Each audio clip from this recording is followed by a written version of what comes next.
Well, I am been like a light through a bottle of something, and you are my holy halogen man. Well, I have a secret that I never told you. The first time I saw you, I wanted to hold you under a tree with your head in my lap, 'cause I knew even then we looked pretty like that. Well, I am been like a light through a bottle of something, and you are my holy halogen man. And if hummingbirds likes to be, yeah, then I guess I'd hold you like a hummingbird warm to my breast.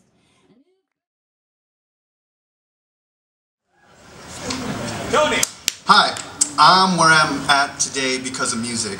I played and toured with bands, and with that came the need for band merch and album cover design. I took the limited knowledge I had in art and design and applied that to making designs for my band and my friends' bands.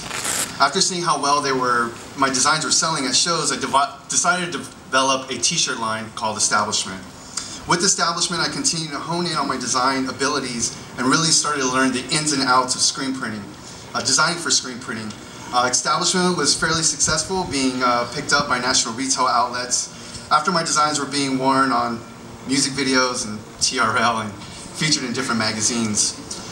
After a few runs of having my shirts printed for me, I wanted to be more involved in the process of printing the shirts. I linked up with a small shop and offered to bring in clients I designed for and to work for free. In return, I wanted to learn how to print. I started from the very bottom, cleaning screens, sweeping floors. After a while, I was off in printing. The small shop was eventually sold, and from there I decided to open industry. I opened industry in 2007 and operated as a one-man shop. I handled every aspect of the process: customer service, art separation, screen burning, printing the job, boxing it up. In that first year, I made plenty of mistakes, but with support from my wife and family and just personal determination, I continued on and learned from my mistakes. After that first year, I was pretty lonely in the shop, and I started to get overwhelmed. I reached out to 2 street artists that were screen printing in their garage. After linking up with them, they really pushed me to make art for the streets. We collectively got up around town, and because of them, the idea of an artist-run print shop was developed. The industry family continued to grow. We brought on a very skilled printer, Brian McClaskey, who really helped with bringing our quality to the highest standards. And now, after 6 years, those original crew members are still here, and we now have 10 employees, and the shop is run by my wife and myself. From the beginning, I wanted industry to stand out. And what better way to stand out to be directly in front of the general public doing what we do best. We started to go to parties, events, and concerts with our live mobile rigs and brought the printing to the people. Doing this alleviated the issues of clients ordering too many or not enough products for their events. We only printed what was needed, and the people got to customize their own shirts. Our live printing service exploded, and we had the pleasure of printing for some awesome events and companies such as House Industries, Volcom, South by Southwest, Fun Fest. We've even been flown out to Vegas to print for one of our clients at one of their events. After doing live printing for a year, and with the help of one of my best friends, Bart Kibbe, we developed the Print Addiction series. Print Addiction is a branded event that industry hosts in our shop. It allows us to be able to work with some of our art heroes.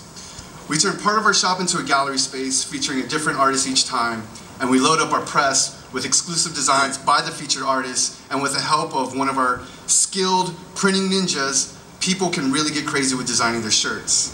Some of the artists that have participated in Print Addiction are Bobby Dixon, Aaron Draplin, Michael Sieben, Jeremy Fish. It's usually a drunken good time. Industry is also an accredited member of the American Poster Institute, which is responsible for the flat stock poster conventions. We get to design and print gig posters for some of our favorite bands, which really brings us all full circle, as it was because of the bands that I got into screen printing in the first place. Because of all the work that we've done, our flat stock department has grown exponentially.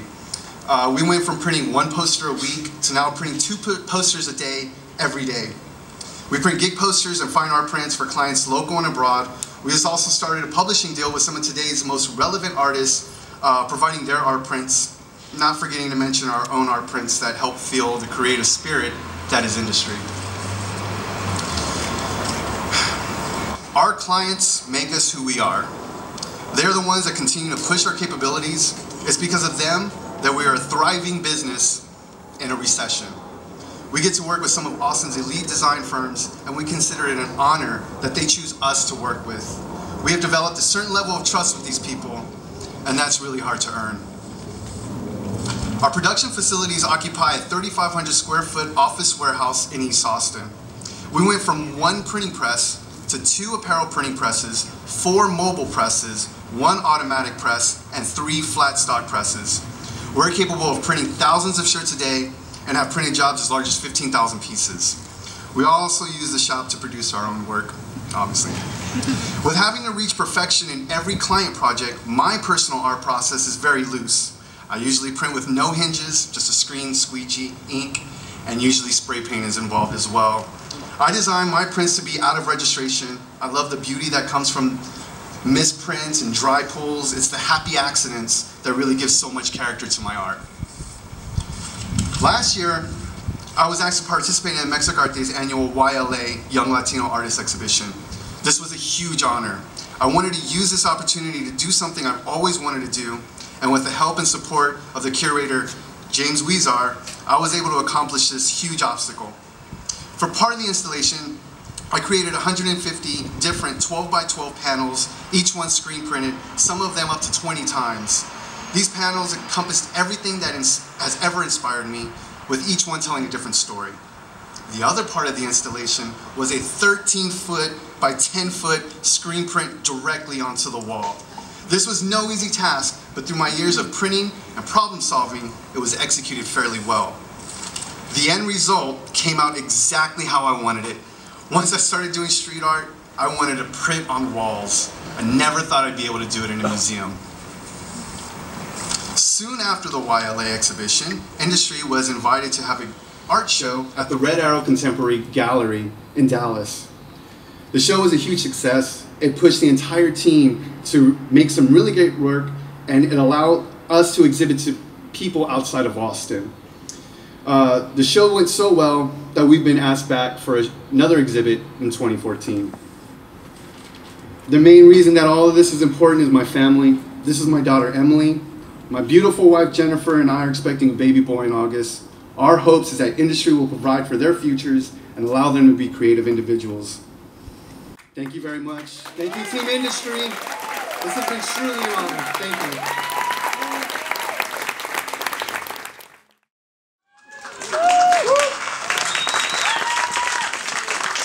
Hey, everybody. All right. Okay, let's go. As Lana mentioned, by day I'm an architectural photographer, but tonight I'm actually here to share a personal project that I've been working on for about 4 years. The project's been a true labor of love. It's been so much fun to work on, and it's my most extensive personal project to date, so I'm really excited to share it with you all tonight. First I'm going to show you a little bit behind the scenes images, and then I'm going to show you some of my favorites from the series.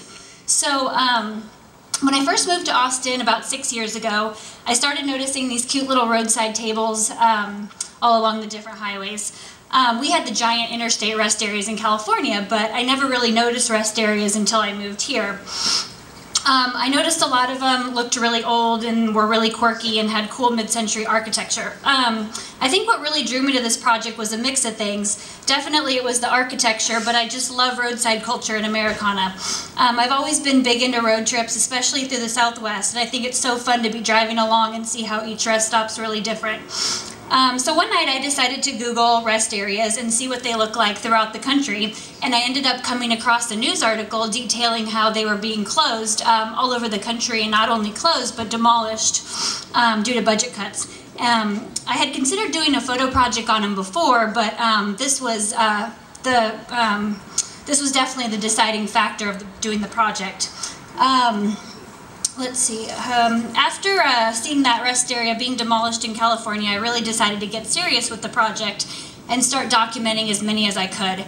To date, I've shot over 100 of them in 8 different states all across the Southwest and driven well over 10,000 miles. After shooting most of the ones near Austin, I decided it was time to hit the road for a real road trip. I would usually plot out a week-long trip around a few great ones that I found online, and then we'd end up finding lots more along the way. It's pretty lonely road tripping by yourself, but it's also really hard to find a good road trip buddy because most people can't take off work for a week to go drive around the desert looking for rest stops. So ever since high school, my mom would worry about me going on road trips alone, so I finally agreed to let her tag along on one of the trips, and we've been really good road trip buddies ever since. Half the fun of the project was the traveling. Obviously, we were staying in tons of crappy motels, camping in the middle of the nowhere, and we'd always make a good Trader Joe's run to get 2-buck chuck and sushi to eat on the road. So this is up near Thackerville, Oklahoma, right on the border. It's actually closed down, and I'm sure it'll be demolished pretty soon. We actually jumped over the fence to shoot it. But what's really cool about all these rest stops is no two are exactly the same. Back when the highway system was developed in 1956, it standardized highway design from coast to coast. So whether you were in California or New York, the thickness of the pavement would be the same, the width of the double yellow line would be the same. But the one aspect that stayed with the jurisdiction of the state was their rest area design, so that's why they're all different. This is Monument Valley in Arizona, and I've always had an eye for minimalism, and I think there's just something beautiful about the way that the lone table sits out on the stark landscape.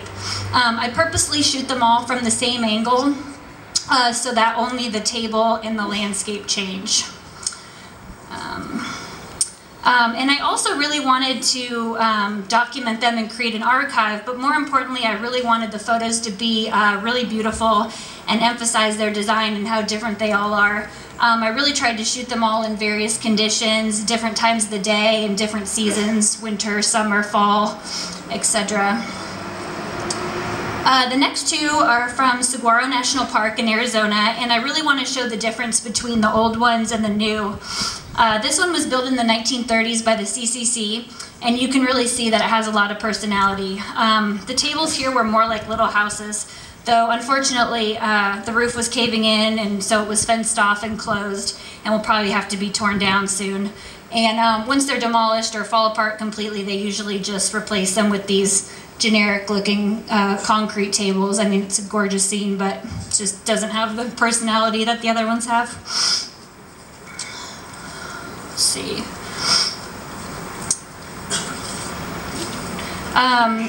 This is one of the very first ones that I ever did. This is actually up in Flower Mound, Texas, just north of Fort Worth. And I had read about this rest stop, and it was supposedly a breeding ground for crime. I guess a lot of like prostitution and drug deals went on here. So it was actually scheduled to be demolished, and when I read that, I was just like heartbroken, and so I hightailed it up there to shoot it as quick as I could, and then the next week I drove up there for work, or actually a couple weeks later, and it was actually gone. So. While I find a lot of my rest stops just by looking on Google Images, and I found a shot of this one and did some research and ended up finding it was in Big Bend. So we went to Marfa and drove down there with some friends to get that one. This is a great story. We were driving home from Marfa, and I was shooting this rest stop, and I just happened to look up from my camera, and there's these people like walking a longhorn across the rest stop, and my friends and I put 2 and 2 together and realized that it was Bevo, and they were coming home from the Rose Bowl. So yeah, that was pretty cool. This is White Sands. Of all of the locations I shot, this is by far my favorite. It's just in southern New Mexico, just outside of Las Cruces. As I mentioned before, I love the minimalism of it. It's hard to believe it's sand. It really looks like snow. It was actually the middle of summer and just an amazing place. From one of my favorites to probably one of the creepiest, this is Walker Lake, Nevada. From a distance, it looks like this gorgeous desert lake. But when we actually got out of the car, the entire place was just infested with these giant spiders. Like you can probably see on the high-res file, there's actually a huge one hanging down. But anyway, other than the tables, there were so many other like fun little random details at the rest stops. And yeah, we were saying it was like really they should have had one of these at the previous rest stop because I did not approve of the spiders at all. So yeah, this was pretty funny. And so yeah, even after traveling like over 10,000 miles, there are still so many that I need to shoot, and it needs to be done soon because literally every day they're disappearing. And I guess eventually my dream for the project is to make it into a book, exhibit the prints, so on and so forth. And that's pretty much it. I want to thank DJ for having me here tonight.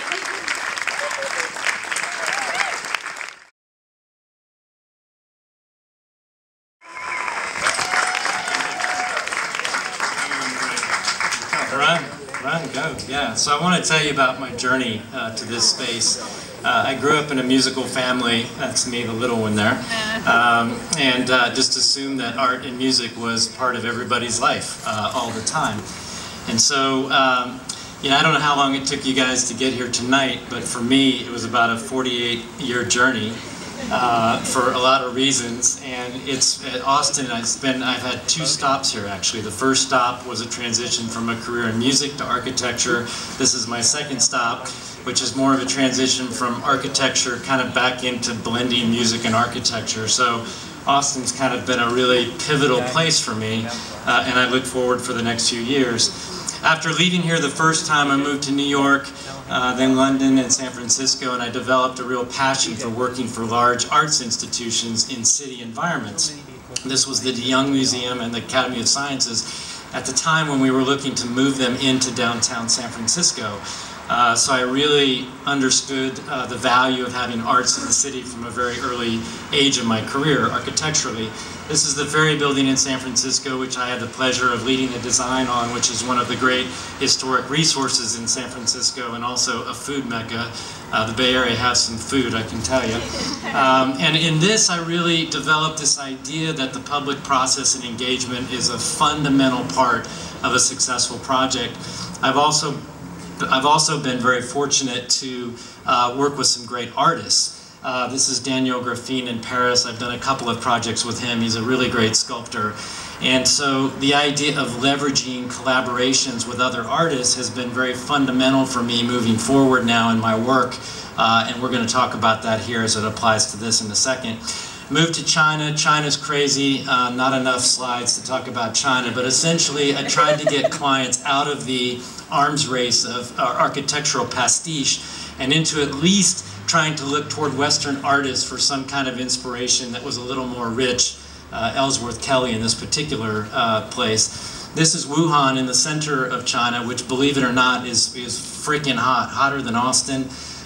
They have this lake system that they've destroyed, which is not unfamiliar in China.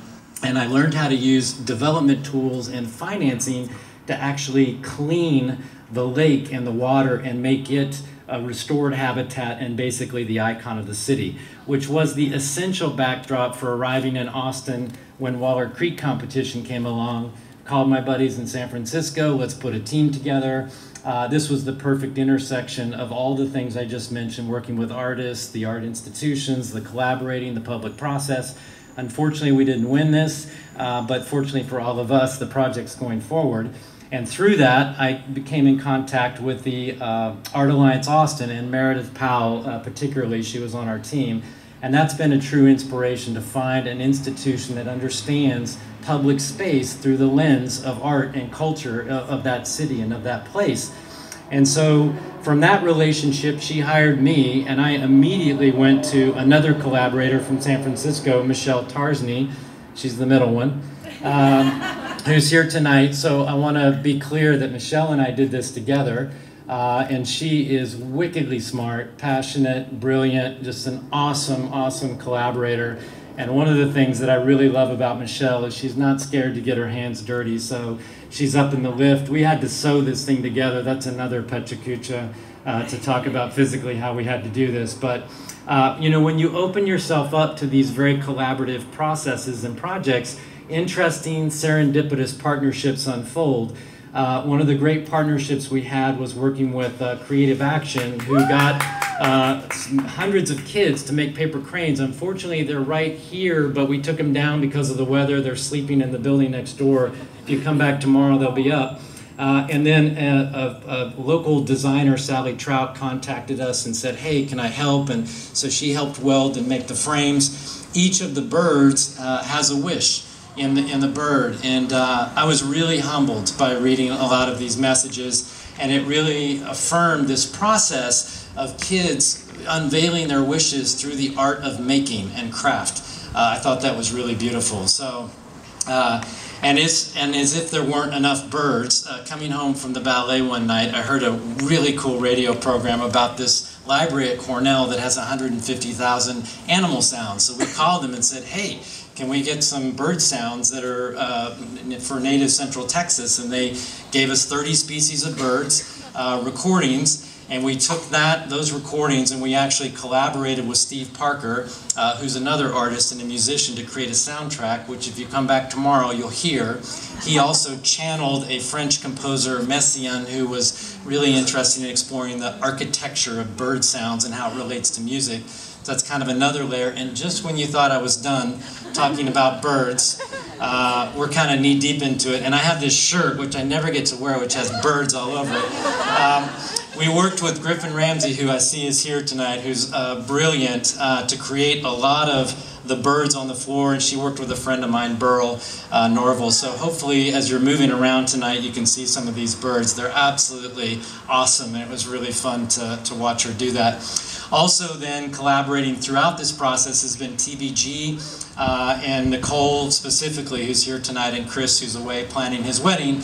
But to really be part of the conversation, Nicole created this beautiful sign, which I love, and all of the stuff that's in the floor here, which we had to remove a lot of it so you guys could be here today, but that's been amazing. And then, you know, as you start this goodwill, the owner or the guy who runs the club here, Ken, basically said, hey, sure, you can close the alley, and hey, do you want to paint in the windows? And we said, fantastic idea. So we got Matt Winters to come in and do the artwork here in the windows as a kind of final collaboration.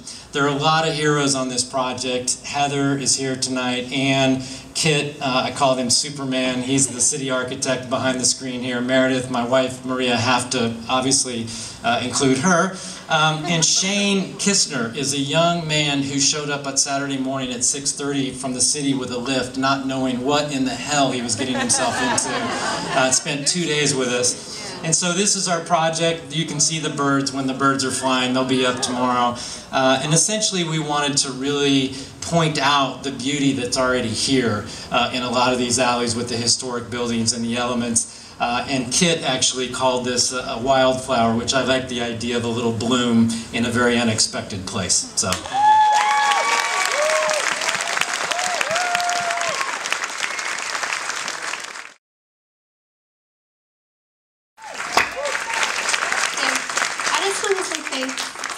For inviting me to do this, and it's really an honor, and hearing how this is all set up too is really amazing, so it's really great to be here. So I guess I can start. Oh, okay. So when I went back to my small hometown in northern Michigan 6 years ago to make a film about rural America, little did I know I would wind up wearing a 40-pound flak jacket in the middle of Afghanistan. But that's the beauty of documentary filmmaking, is that you never know where it may take you, and you have to be open to that. But it started here in the desolate beauty of Michigan's Upper Peninsula, captured in the first shoot I ever did for the film in February 2007, with some old black and white 16mm footage that had been in my refrigerator for 8 years, but thankfully it was still good because it wound up being the opening the film. Beyond the 16mm, I then started to look for story ideas, and I read about the local National Guard unit in the local paper, and I went to their monthly training, and that's where I met Dominic, who was also a budding young artist who liked to paint murals on abandoned buildings, of which there are many up there. He had joined right after high school with all his friends from childhood. Basically, they joined all together, which happens a lot in small towns, and I was instantly intrigued by the idea of a group of friends growing up together in a small town and trying to figure out what to do next with their lives. So that was the moment that I decided to take the leap and move up to Michigan, back to Michigan, my hometown. And my approach to filmmaking is about spending a lot of time with people and filming life as it happens. And when you do that, there's a lot of happy surprises. Like this day, I happened to stop by Dominic's house, and they were on their way out to Lake Superior to take photos, so I just got in the car with them, and it turned into a really beautiful scene. So time for me is probably the most important tool for filmmaking. I took a lot of time hanging out with Dom's girlfriend Ashley before she would let me film her. That's her right there. And I don't think you can just swoop in for a few days at a time and shoot a little bit and then come back later. You have to stick around and really get to know them, so you know them as people, real people, and not just subjects of a documentary. And I think this way is how you can capture real moments and moments in which they're being their true selves. Like this is Mary, one of the guy's moms, right here, curling her hair before she goes to work and doing an interview with me at the same time. So, and I was very lucky I could film over 4 years, because you can really capture change in that way. This is the first interview I did with Dominic in April 2007. He was 19, and then this is 3.5 years later. It's the last interview I did with him. So when I first watched the rough cut of the film, I was really struck by how different their faces were from the beginning to the end. A lot of innocence lost. And another guiding principle for me is to not focus so much on the issue, but rather on the personal and the human story behind the issue. I think you can reach more people this way. Even though Where Soldiers Come From has been called a war documentary, to me it's still very much a coming-of-age film about friendship and family and the place they all come from. I didn't know when I started filming that they would be deployed, and by the time they were deployed to Afghanistan, I'd been filming almost 2 years, capturing moments like these, I think, that are just as important as the war footage. But the sort of spirit of youth and everything. But the film does depict war, but it's more than just the combat footage. They are soldiers, but really they're just normal young guys who are caught in a dangerous situation that they don't understand, and they're tasked with looking for roadside bombs, which is sometimes found them.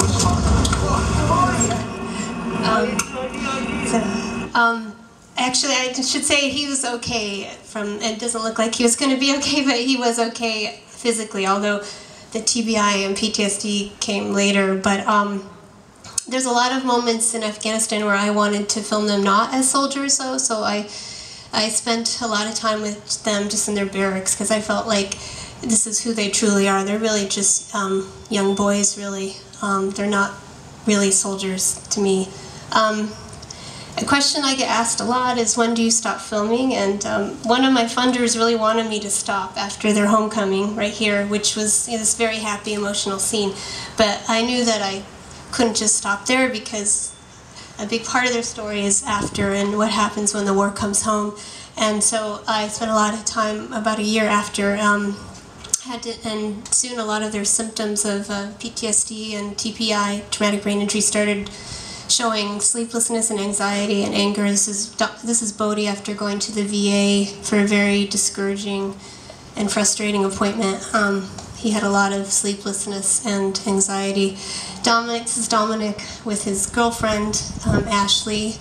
A lot of the guys used alcohol as their choice of drug after they came back, and his irritability and anger really affected his relationship with Ashley, his girlfriend. But luckily for Dominic, he had an art professor who saw he was struggling in school, and he told her about his stress and his anxiety and the depression he had, and she came up with an idea for him to create a large scale mural on a wall at the school. And I think that's also important, that it's just part of the story, that it's not an expert telling us about the importance of art therapy. It was just her saying, well, why don't you do this painting? And we see Don sort of transform from the experience. He regained some of the hope he had before, and again, his interest in art. So that's one thing I try to do with my films as well. It's not really, I don't like to use experts that would tell us about TBI or PTSD. I'd rather see it through a lived experience. And this was really kind of a testament to the power of art to help heal. So with all of these ideas, I thought I was going to have not enough time now. Because I was like practicing earlier, and anyway, with all of these ideas, the common goal for me is to make the audience feel connected to the people on the screen, even if their background or experiences are very different. And in this way, make them think differently about something than they had before. So, and this is the connection that makes me continue to make films, which actually brings me back to the people in my film, and they're still a part of my life, and me theirs, I'm sure, and they probably always will be. This is a photo of us at a film festival. It was actually Michael Moore's Film Festival in Traverse City, and they traveled around with me for months after the film was done. So that's one thing about documentaries. It doesn't really ever end. It always continues, and I'm glad for that. So because really, it's kind of what makes it all worthwhile is the people. So.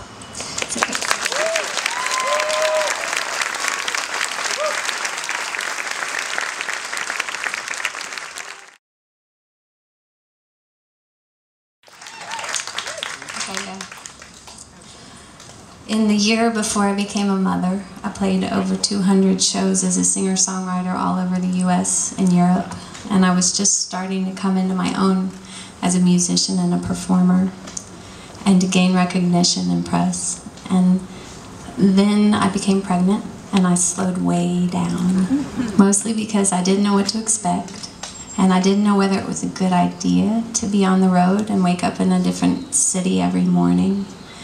And because there's only so much that I can play my own music in Austin and actually have people show up, I went through an identity crisis that I only began to solve after my second child was born, when I reached out to these crazy people.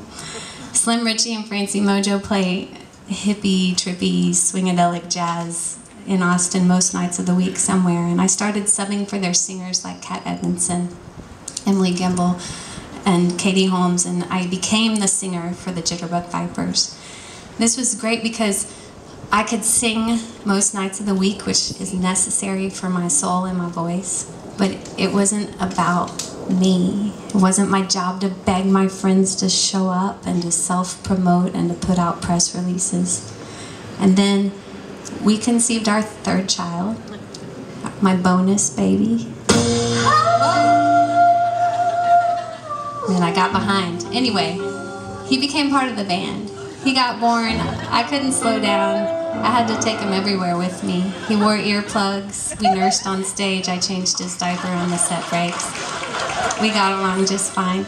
When he was 6 weeks old, I started to write for a publisher a song once a week. A woman named Andrea Perry and I teamed up. We had written a song for this film that I music supervised, and we found that we had some kind of alchemy, so we approached our first song together for this film without her identity or my identity attached. It was another thing where it wasn't about me or her, but we did what was necessary for the film, which was a fun pop song, and it ended up being the featured song of the film and something that we were really proud of.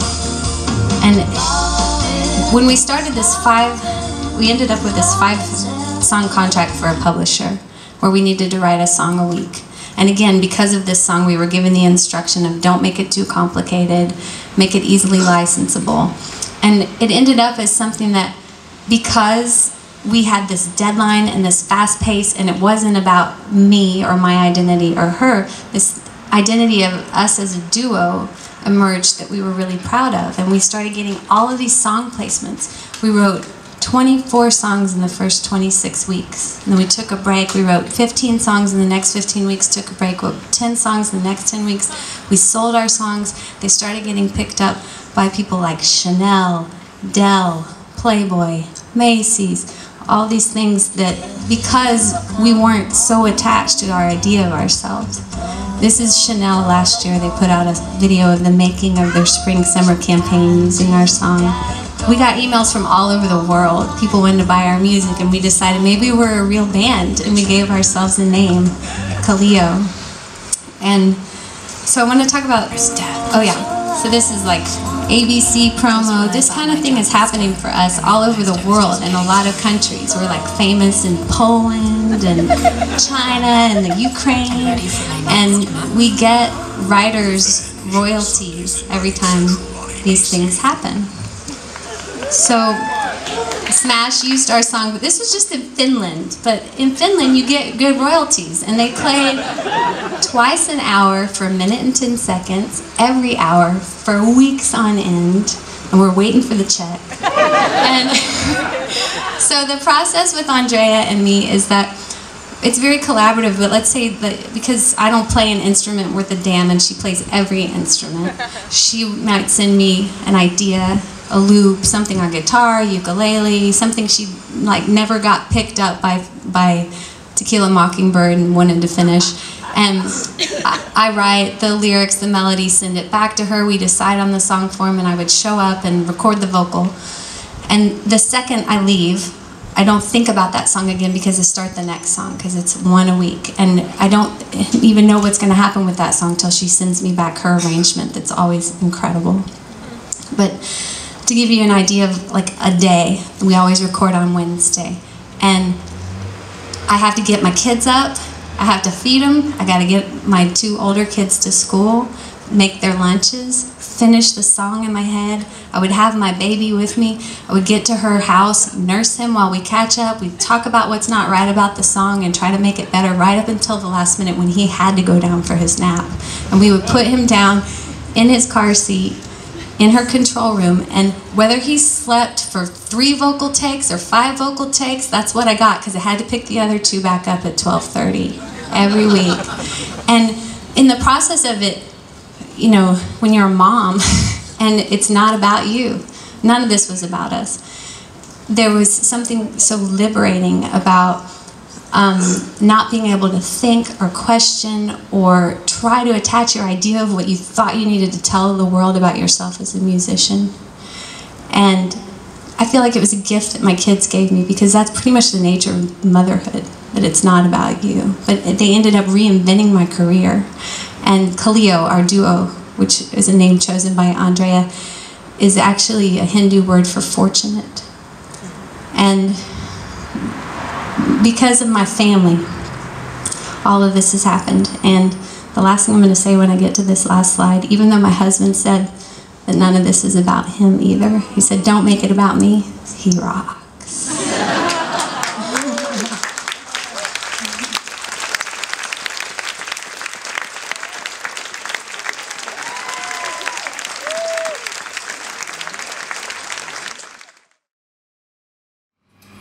This is a picture of my childhood home. There are 2 bedrooms, 1 bath, and 12 people in there. It's a shack, but we're happy. Life is beautiful. That's me on the steps. I'm 25. By then, my parents had enclosed the garage to make more rooms.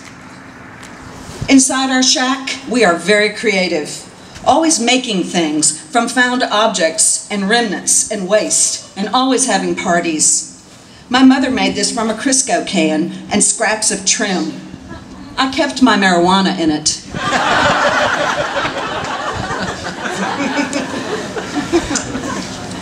I never had a room of my own. Some of my school friends did, but it never occurred to me as an option for myself. Later, I would become an interior designer and dream up rooms for others.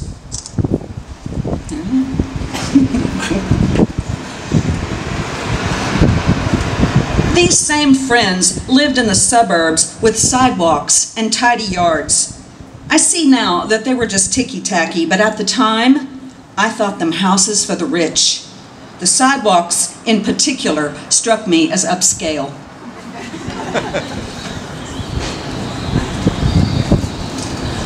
I took to housework naturally and worked hard as a child to keep things clean and orderly. In fact, after I left, the household fell to chaos.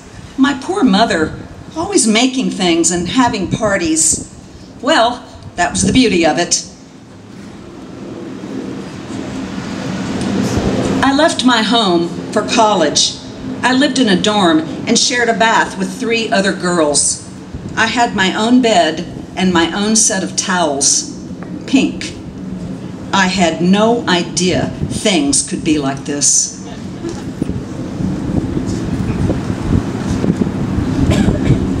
I bought a cottage while still in school, 2-bedroom, 1 bath. I gave up eating to pay the mortgage and lost a lot of weight. I painted it myself and furnished it with cast-offs. I kept it quite tidy and had a lot of parties. I had my own room there and started a business from the other one with the sewing machine I learned on. I still have that machine in storage. I might need it again someday. You never know.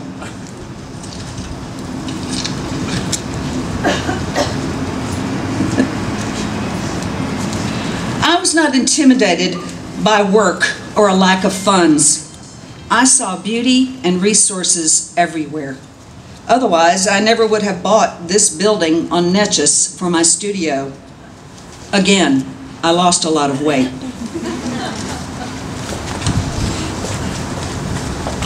It was an ad hoc paradise of black plastic and cardboard and contact paper and many ideas.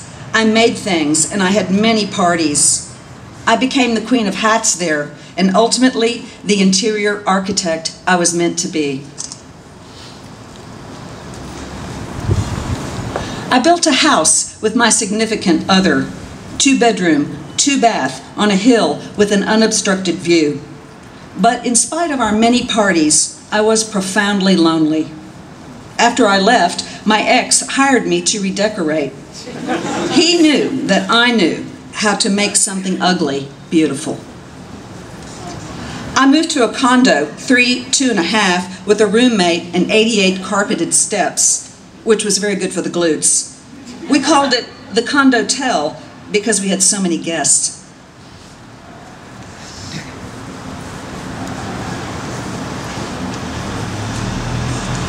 One day, a suitor called and described to me in detail every house he had ever lived in.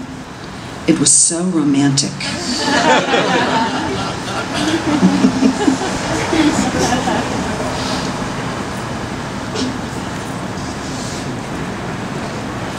We married on our houseboat, the Love Boat, which was built in the summer of love. Basically, it was a floating shack, but it was so beautiful. The sound of the water, the smell of it, the many, many full moons.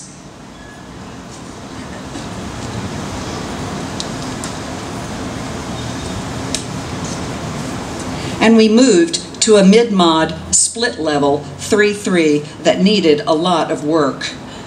We're still working on it, 13 years and many parties later. One day, it will be absolutely beautiful, if it isn't already. And I left my old studio of 20 years for the next one on West Avenue. For 45 days, I ran literally between the 2 studios in preparation for the move. I ran on will and caffeine. I ran for the sidewalk and the many parties I knew I would have there. I work with beautiful things, on beautiful architecture. I make beautiful rooms. People always say it looks like so much fun, but it can be very stressful realizing people's dreams, though we have a great deal of fun being together and working on our mission. Right now, we have a baby in the office. She comes to work with her mother until she learns to crawl. Her name is Sydney. She seems to like the business. Sometimes we let her pick paint colors. It's best to start them early.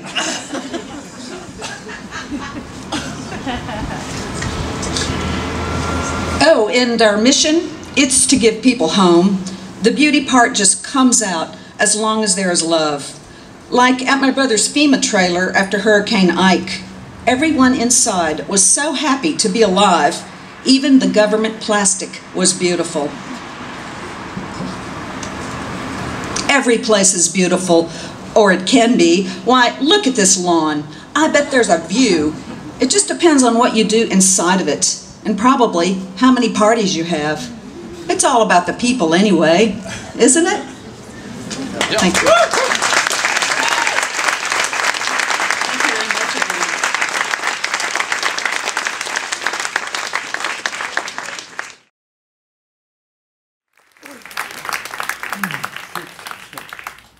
So one of my favorite quotes is from Ralph Waldo Emerson. He said, there is no object so foul that an intense light will not render beautiful. And this concept of beauty being in the eye of the beholder is something that I've sort of built my life around. It's what informs me as a collector, as an art maker, and as a shopkeeper. One of my favorite collections is a collection of orbs, balls, and spheres that I have. It's one simple form, but it's an infinite variety of textures and materials, all kinds of things. So I grew up in a small West Texas town, and I was surrounded by dilapidated windmills, falling down barns, big red skies, rusty pickup trucks. And these were the things that I saw as beautiful. And those things are the things that inform me, my collector's eye, my sensibility as I go out in the world to collect. And I come by my urges to collect really honestly. Several years ago, we went to help my mom move out of the house that she had lived in for more than 40 years. And I grew up in that house. So it was my childhood home. We found jars and jars of plastic balls. They're about this big. And my mom told me those were from her roll-on deodorant. So it was years later, I was at my mom's home and I saw her take scissors to a bottle of deodorant, and she cut the top off and she put her finger down into the bottom to get out the very last remnant of the deodorant that was there. Now people, that is thrift. And it wasn't the ball at all that she was really after, she just didn't want to waste anything. So this made me think about lots of other things from my childhood, including the drawer that you'd pull out full of colorful twist ties off of bread wrappers, or the stacks and stacks of egg crates that were kept above the shower, or the aluminum foil that my mom would fold and reuse over and over again so many times that you could see light through it. Who knows when you might need an egg carton or a deodorant ball. The point is, she didn't really want or need those balls, she just couldn't bear to throw them away. Well, I have that. Beauty is in the eye of the beholder. I inherited that collection of little balls, and my ball collection has grown quite large. Years ago, I begged a friend of mine not to paint his front door. His front door was so beautiful, it had been painted probably a dozen times. The colors were peeled away, it was worn in the places where the handle was, and it was absolutely beautiful. But he did paint it. Beauty is in the eye of the beholder, and his idea of beauty and mine were worlds apart. And it kind of broke my heart. It was one of those moments when I realized that I kind of saw the world differently than a lot of other people. And we were looking at the same door, but we were seeing two really totally different things.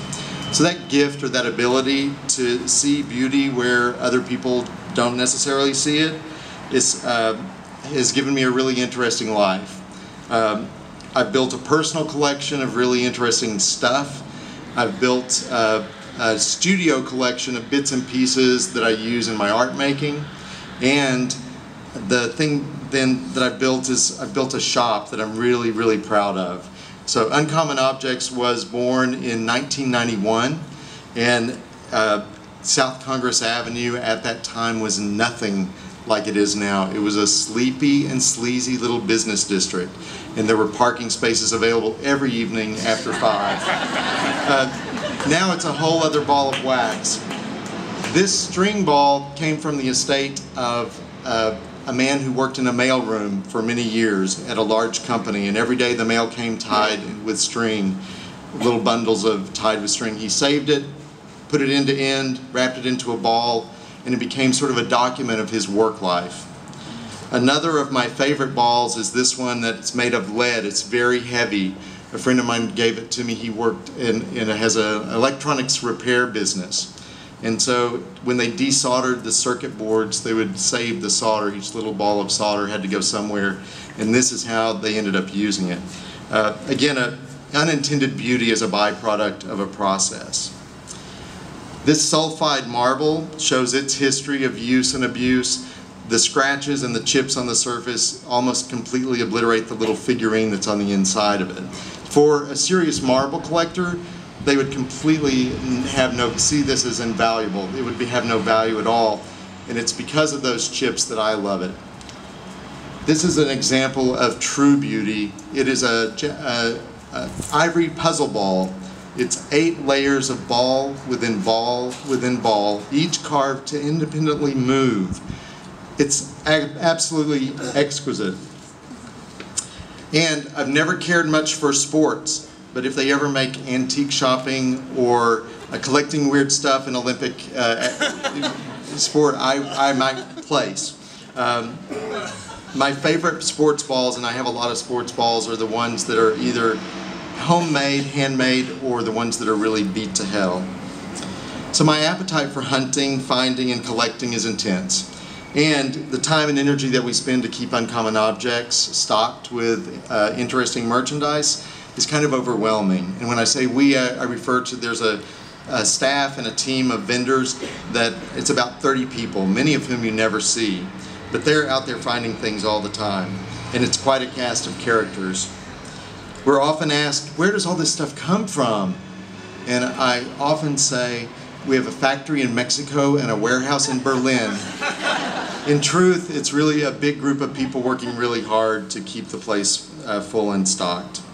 So recognizing value in things that are often overlooked, we have built a business celebrating old stuff, things that have history, things that tell a story. And in reality, we are collectors, we are hoarders, we are storage warriors, we are American pickers, we are flea market flippers, and we are oddity seekers. And it makes me very happy to say I've created a life for myself where I get to treasure hunt all the time. I love a good flea market, a good estate sale, a good antique mall. And if I'm on the road out on the road buying stuff, it's a great day. And perhaps I'll find a ball or two.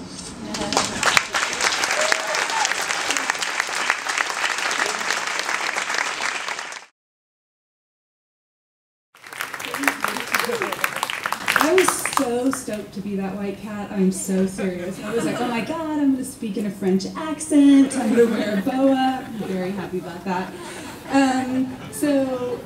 Here's a picture of me. I am an event producer and a creative director. I've produced the Texas Film Hall of Fame for the Austin Film Society this will be my 7th year. I'm wearing 2 headsets. I have a fanny pack. I'm carrying a lot of checks to pay people and a clipboard. So that's kind of me in my uniform.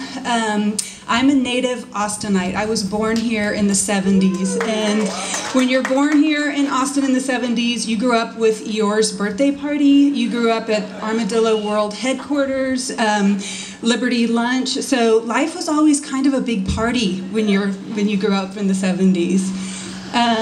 This is me working it, and that is my family. This is normal. There is somebody with my aunt actually with underwear on her head and a balloon in it. And this is how we did things. We just hung out. We were poor and we partied at home, and that was it.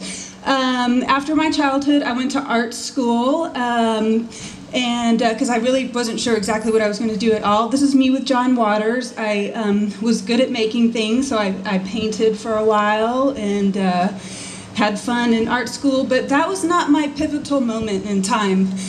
this movie, Selena, was the pivotal moment in my history.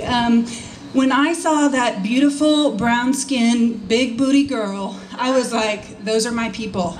That is me. And I never saw myself on the big screen before, or anybody that I knew and loved on the big screen. And so I started Cine Las Americas. I was a founder of that nonprofit, and I think it's going on right now this week, so I urge you all to go out and see it. And we went to Cuba, we went to New York City, and we picked up films and screened them in Austin, because at that time, J-Lo was not everywhere. There were not people of color on TV all the time. Here I am with my cauldron. I cast spells. That's often how I see producing events, is casting spells over a large group of people and whipping up magical potions and you know, weaving them into my wicked web. This is a party that I threw for Austin Film Society. I highly recommend drinking the Kool-Aid. I'm all about incredible lighting and hiring incredible people to do incredible lighting. Lots of tastemakers, working with decorators, and for some of my events, worked with a lot of celebrities. This is Renee Zellweger, a native Texan person, super sweet, and a lot of people think, oh, celebrities, that's the real magic. And for me, as a creative director and throwing major events, I really find a great amount of pleasure behind the scenes. For me, behind the scenes is really where the magic happens. These are the true hard-working celebrities in my book, the people that climb incredibly tall ladders and put their lives against walls and work with electricity and super dangerous things. That is super inspiring to me. That's what it takes to create events like this. They were talking about the lifts earlier. Here's me 9 months pregnant. I had a child 4 days later. This was me probably grilling a production manager very hard, asking them what they're doing and making sure everything is okay. And this is part of my job and part of being behind the scenes and being a woman that does that, which is kind of few and far between. This is a mood board. So when I start creating an event, oftentimes I am inspired by the past, I'm inspired by music, I'm inspired by images, design, lighting. So it all starts formulating what I want an event to look like. That is my daughter and her class, and this is a photo shoot with a beautiful dancer, Sassy Delure, at the Scottish Rite Theatre. So oftentimes I try to take my kids with me and to kind of see mama at work. And this was another event that I produced as an after party. And this took place in a National Guard building at Austin Studios. It was a helicopter repair bay that was very, very difficult to transform, and there were scary things, I hear, in the rafters like rats. And this, sometimes I really, going back to casting spells and working magic, I really like to kind of do something that's unexpected. This creature was over 9 feet tall. It was a handmade dress with very winter white theme and just in a corner of a room, and I think it helped people kind of transport themselves to another space. This was an event that I threw for the Sims Foundation, which is a great nonprofit in town. Came up with the whole branding, everything. Adrian Quesada was playing music, Graham Reynolds, David Garza, so kind of put together an amazing supergroup, and then also mixed in a lot of the incredible dancing that's going on right now. And then kind of coming full circle, this is my husband teaching our youngest daughter our traditions, our heritage of breaking a piñata, and just even realizing that that is an amazing event in someone's life, and that is what celebrations are about. And as an event producer, it's even moments like that. So here I am with my other kid, painting her face and getting ready to take her out. And so I really do see events not only in my personal workspace, but also how I live my life. And all of us coming together, even for an event like this, I think is really amazing and just kind of like a big, firework explosion of great energy. And here we are at a Dia de los Muertos parade. And again, just being a big advocate of culture and heritage and really celebrating traditions and the fact that that happens all the time. And just wanting to honor these magical events in our life. And what's next? Let's see. So finally, the last slide is me with a bunch of incredibly talented people that I'm sure you probably recognize a lot of those. Larry Gallardo, David Garza, Graham Reynolds. This is, when you really do it right, and all the people that you work with, they become your tribe. They become your family, and that's what I really like about the work that I do. So thank you very much.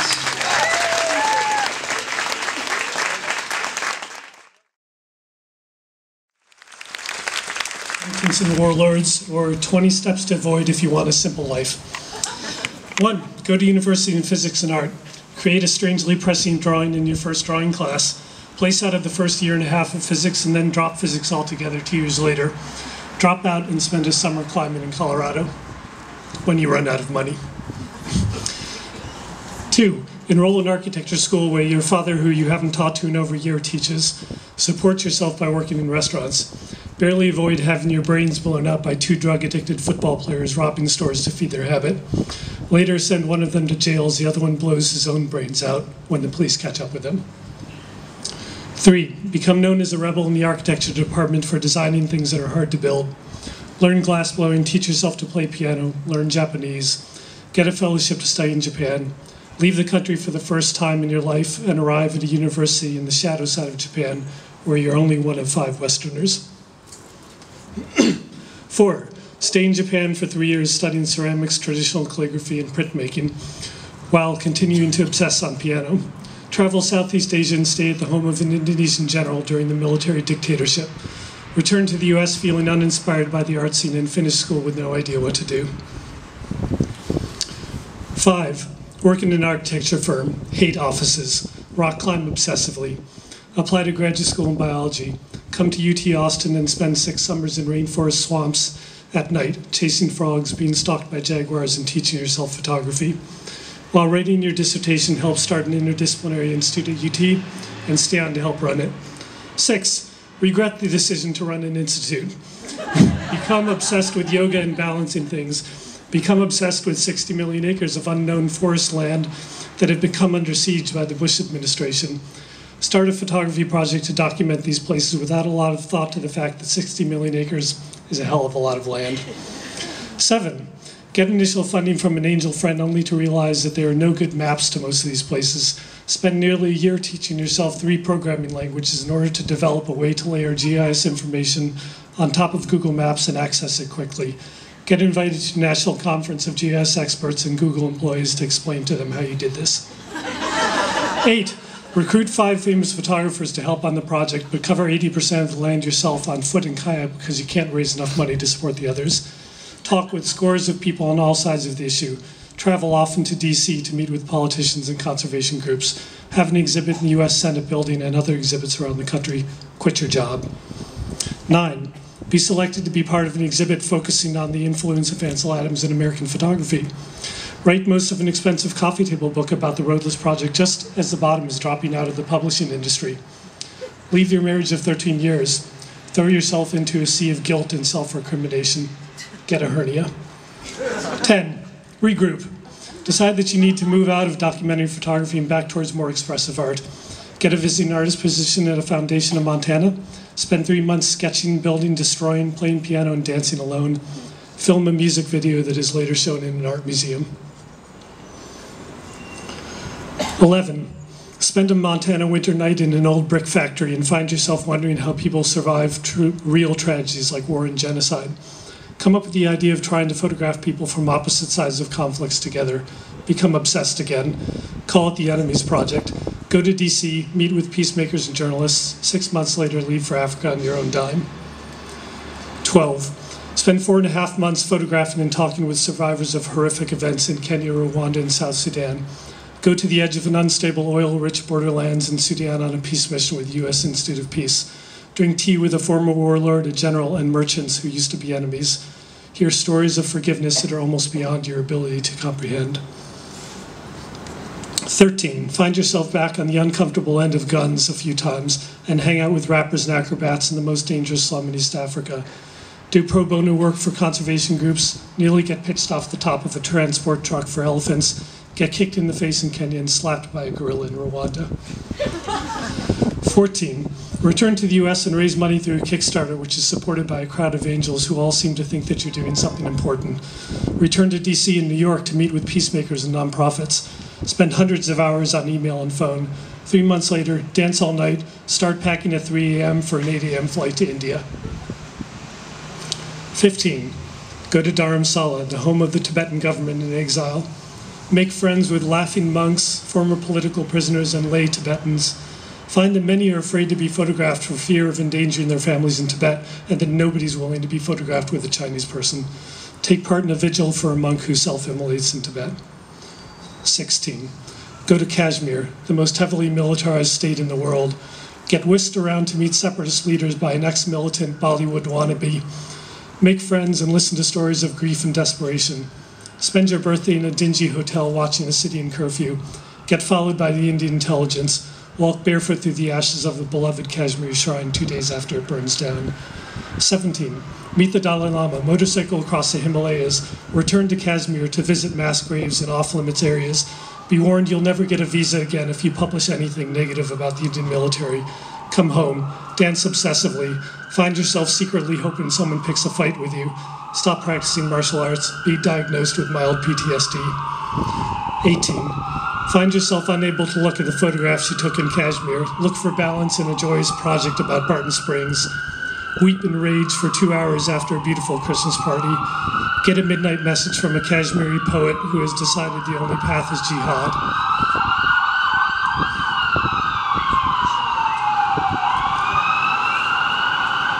19. Rediscover your first drawing from art school, a bizarrely prescient self-portrait. Rebuild your photograph libraries. Rediscover stories of redemption you found in Africa. Start projecting images at night in unseen places because it reflects what you feel, the loneliness and desperation of people who feel unheard in the world. 20. Realize that mixed in with all the grief and desperation, you've also found joy and beauty, and that this is the balance you want to somehow express in your art. Consider a crazy journey through a part of the world where you yourself will be the enemy. Send out queries to contacts in Afghanistan and Pakistan. What could possibly go wrong?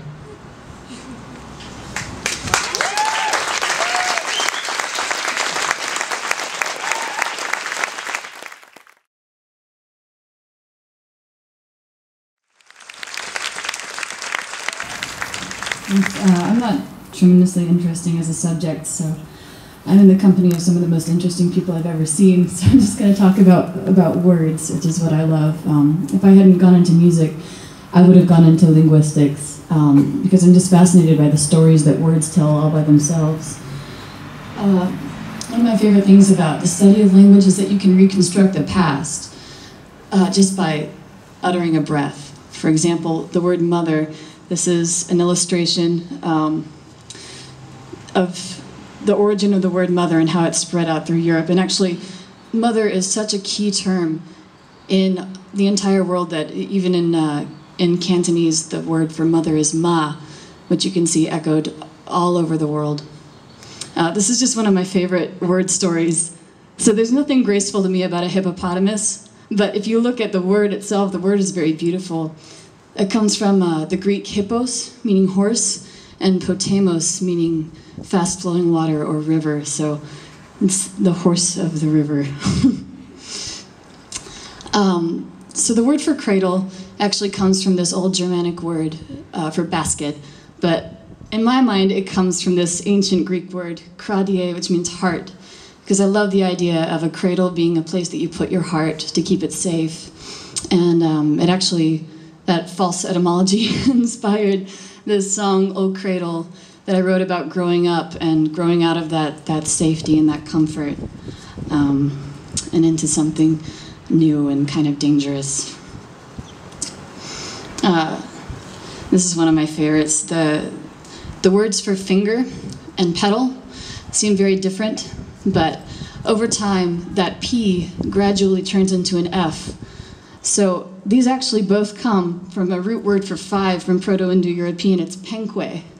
And I like to think about ancient man seeing the blossoming of a flower and seeing how their closed fist opens and mimics that motion. So they decided to call these petals in honor of that. And there's actually a great line in E.E. Cummings' Somewhere I Have Never Traveled. He says, though I have closed myself as fingers, you open always petal by petal myself as spring opens, touching skillfully, mysteriously, her first rose. And in this next slide, this is one of my all-time favorite word stories. In Latin, pluvia means rain. And over time, pluvia turned into our English word flow and then into flowers. So you have rain turning into flowers. And I chose the French because it's very easy to see visually how similar those words are. And David Halley, who's an amazing musician, has this song. It's one of my favorites. He says, it ain't on your account that I'm leaving if I'm leaving. Rain don't fall for the flowers if it's falling. Rain just falls. And I always think about that when I think of that story. But in Greek, the word theos means God, and the word pater means father, and I just showed the Latin and English kind of derivatives of that. But also theos led directly to the word Zeus, which is their chief god. And when the Romans came into power, they borrowed very heavily from Greek mythology, and actually the Greeks would truncate Zeus and Pater into Zeupater, which is where the Romans got the word for their chief god, Jupiter or Jupiter. And I just think that that's so cool, because I'm a nerd like that. So in Old French, it was very common to exaggerate your negatives by saying like, oh, I wouldn't drink a drop of that, or I wouldn't eat a bite of that. And eventually they started using the word pas or step in place of, your typical thing. So like, for example, it would be common to say something like, oh, I wouldn't eat a step of that. And then you get, sentences like, je ne veux pas travailler, je ne veux pas déjeuner, je veux seulement t'oublier, et puis je fume, which just means I don't want to go to work, I don't want to have lunch, I just want to forget, so I'm going to smoke. It's a very, very French sentiment. Julius Caesar, in the original Latin, it would have been Julius Caesar, and that comes from the Latin caedere, which means to cut, and it's rumored that one of his ancestors was moved through cesarean section, and that's why he was called Caesar, but who knows? Pliny the Elder said that it was because of the word for a full head of hair. But you get from Kaiser, you get words like Kaiser, like Tsar, and you see it echoed in Finnish, Estonian, Gothic, and a lot of other Indo-European languages as a word for someone strong and powerful. And it just amazes me that this one man was able to influence not just history, but language that much. The wine dark sea is used by Homer to describe the ocean, and he never once describes the ocean as blue, because the color blue isn't actually that important for human survival, and it's usually one of the last color words to develop. And the word for blue actually shares a common ancestor with the word for bleach. And in the original, this is a Proto-Indo-European word, bel. It means to shine or flash. So our word blue isn't even blue, it's shiny. I thought that was neat. Around the time of Chaucer, something happened to vowels, vowel movements, everybody popes. The great vowel shift started to occur, which is where English vowels started morphing, and we can tell from Shakespeare that the words knees, grease, grass, and grace all kind of rhymed back in the day. And before that, in 1066, William the Conqueror led the Normans out of Normandy into England, and they brought with them a lot of French affectations, and you can really see that evidenced in Canterbury Tales, there's a lot of like very direct, almost like just straight French words. And I'm about to, if you can follow along. One that apparently with the shutter suited, the draft march is printed to the rota and that the every vein and switch liquor of which vertu engendered the floor and zephyr zik with the sweet breath and spider tap and every halt and teeth and tender croppers and the young zona then the ramas of course on and smally fellas making melody the schlep now the nick with open here so break it in to around her garages the long folk to go on pilgrimages and palmers for seeking thronges thunders to fairy house scooter and sunderlanders and especially from every shires and from England to Canterbury they went at the holy of smart for the sick of in the more there's a kind of almost made it.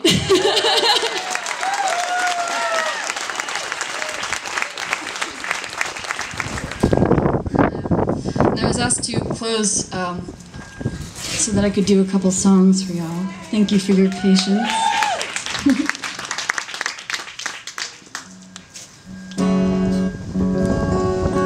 So this song is called Lazarus, which actually comes from El Azura, which means God has helped.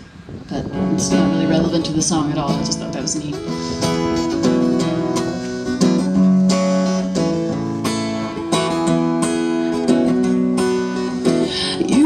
Me think of the books of the Bible, boys all in black at a roadside revival. You make me think of the miracle burning, your candlelight skin and your face slowly turning.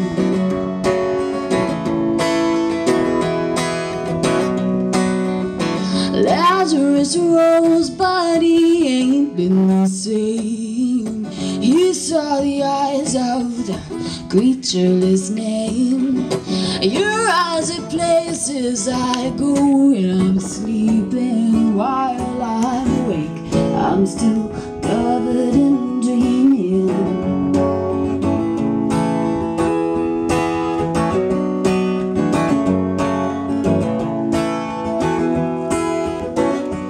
You sigh your spirit down to meet me somewhere in between the bending branches of your grace and my unsolved machine. So lay in my bed like a lit firecracker.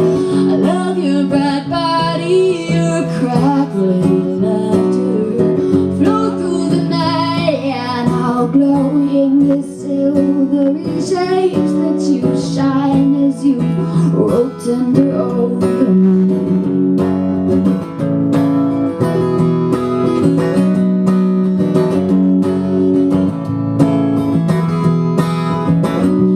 You wind your willow leaves around the unanointed parts. A match striking sharply in the deep, imperfect dark. Blackberry vines winding down through my memory.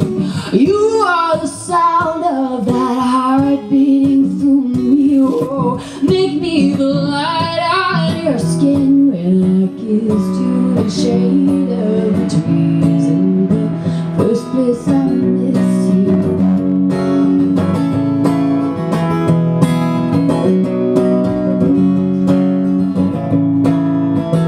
There's slats in this thing.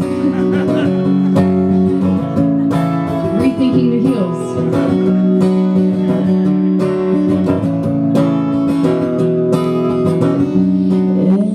Innocent is the sunset burning low.